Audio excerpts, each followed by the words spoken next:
Assalamualaikum warahmatullahi wabarakatuh. Di sini saya akan meresum Ma'rifatul Insan. Ma'rifatul Insan terdiri dari dua kata, yaitu ma'rifat yang berarti mengenal dan insan yang berarti manusia.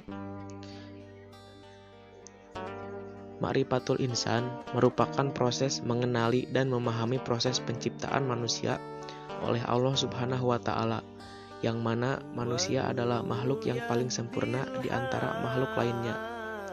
Manusia juga merupakan makhluk Allah yang memiliki peranan penting di bumi dan merupakan makhluk Allah yang paling tinggi derajatnya.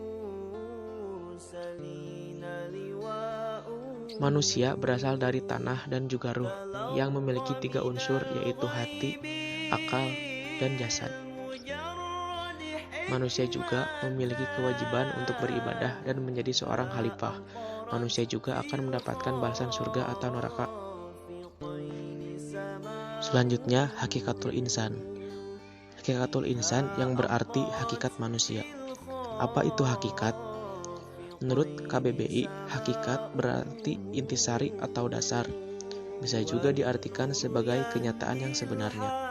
Hakikat manusia diantaranya daif atau lemah, jahil atau bodoh, fakir atau butuh.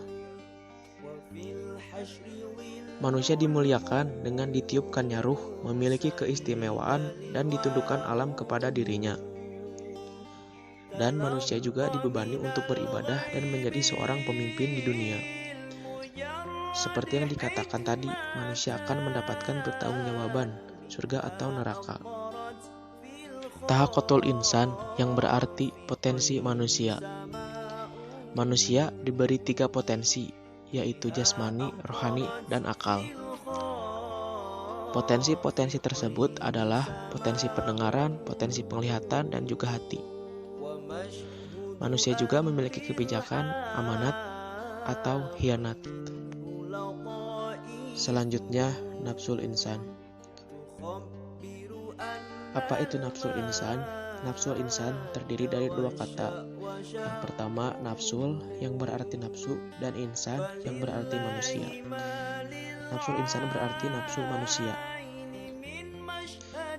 Nafsu terbagi menjadi tiga tingkatan. Yang pertama, nafsu mutmainah adalah jiwa yang telah mendapatkan ketenangan sehingga dapat mengosongkan hati dan sikap tercela dan terhiasi dengan sikap terpuji. Yang kedua, nafsu lawamah adalah jiwa yang masih cacat cela. Walaupun dia menerima hidayah, tapi sewaktu-waktu dia bisa tergoda oleh godaan setan. Yang ketiga, nafsu amaroh adalah jiwa manusia yang ingin memenuhi kehendak hawa nafsu tanpa menghiraukan aturan-aturan agama.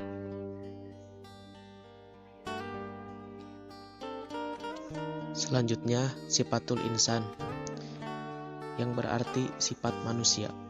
Manusia adalah makhluk hidup yang terbentuk dari banyak sisi yang membentuknya. Secara umum, manusia terbagi dalam dua kelompok besar, yaitu sifat kebaikan dan sifat keburukan. Jiwa manusia diberi dua jalan. Yang pertama, jalan yang benar, takwa atau jalan yang membersihkan jiwa. Takwa adalah menaati Allah atas dasar iman dan ihtisab, baik terhadap perkara yang diperintahkan ataupun perkara yang ia larang. Yang kedua, jalan yang salah atau fujur, yaitu jalan yang mengotori jiwa. Pengotoran jiwa adalah menenggelamkan jiwa dalam dosa dan kemaksiatan.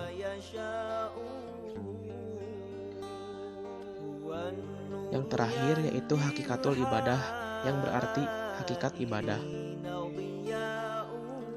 Apa itu hakikat ibadah? Hakikat ibadah adalah meyakini diri sebagai seorang budak yang hanya tugasnya menghamba, mengabdikan diri, mendharma bakti diri kepada Sang Pencipta, yakni Allah Subhanahu wa Ta'ala. Kita harus memahami hakikat ibadah dengan menggunakan rasa, yaitu merasakan banyak nikmat Allah dan merasakan banyak keagungan Allah.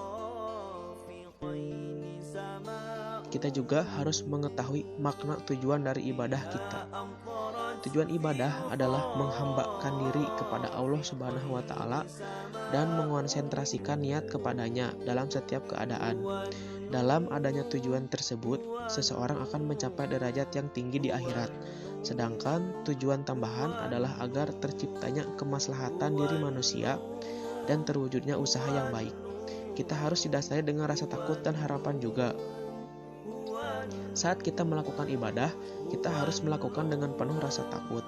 Takut kita lalai, takut kita tidak termasuk golongan yang beriman, dan kita harus takut akan siksaannya. Di samping rasa takut juga, berharap supaya segala bentuk ibadah kita diterima di sisinya, dan termasuk golongan orang-orang yang beruntung dan dicintai oleh Allah Subhanahu wa Ta'ala.